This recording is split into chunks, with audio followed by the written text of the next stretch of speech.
Hello Capsuleers and welcome to Eve Compass. Today we will take a closer look at the different types of containers for organization. Do you guys remember that show on TLC, Hoarding, Buried Alive? Well, if your station hangar looks or feels a little like that, stay tuned. We will explore the use of containers to put a little order in that mess. So here on the left, we see a typical hangar, and on the right, a neat and tidy one.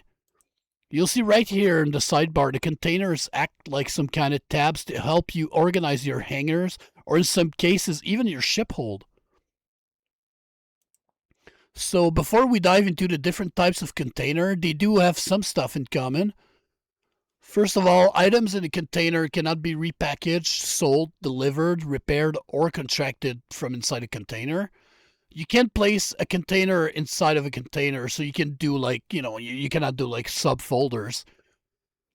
You can't auto reload charges or ammo from a container, so if you do carry containers in your ship hold, you'll still need to let that ammo loose into the main hold.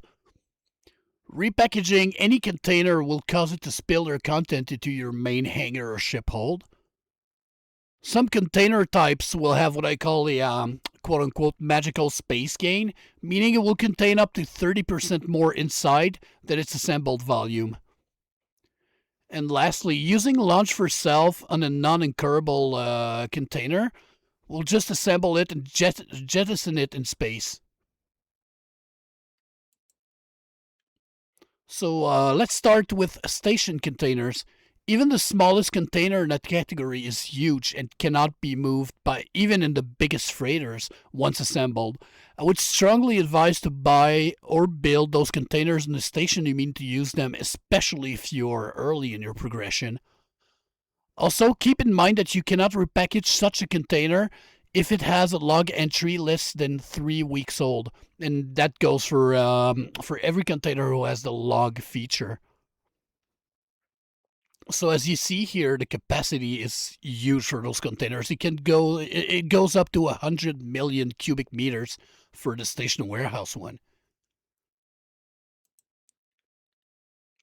Here we have the other very common variant of containers. As you see, once assembled, you can fit up to 20% more inside than its assembled volume.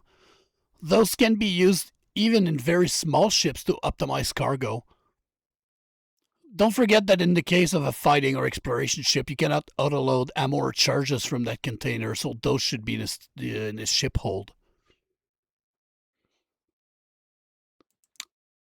Next, we have freight containers. They're very similar to standard containers, but the bigger ones offer a lot more in terms of volume. The downside to those is that they don't have any volume gain. They are mostly used for station hangar organization or to sort stuff efficiently to haulers or freighters when you're a neat freak like me.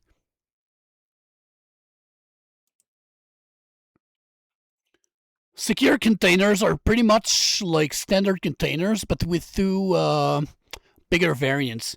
You do have a volume gain of 20 to 30% when using them, and they are anchorable in space. So you can also protect them with a password, but they don't have logs. So here we have the Audit Log version of secure containers. They're almost just the same, with the notable exception that you also have a log available. Not much used in a solo hangar, but in any kind of share spaces like corp hangars, that's where these containers are the most useful. So you can keep track of who accessed it. So in conclusion, containers are very handy to sort out your inventory. In part 2 of this series, we will explore another very useful way to manage your assets by using filters. So stay tuned for part 2, and if you want to help out the channel, please consider subscribing. Fly safe.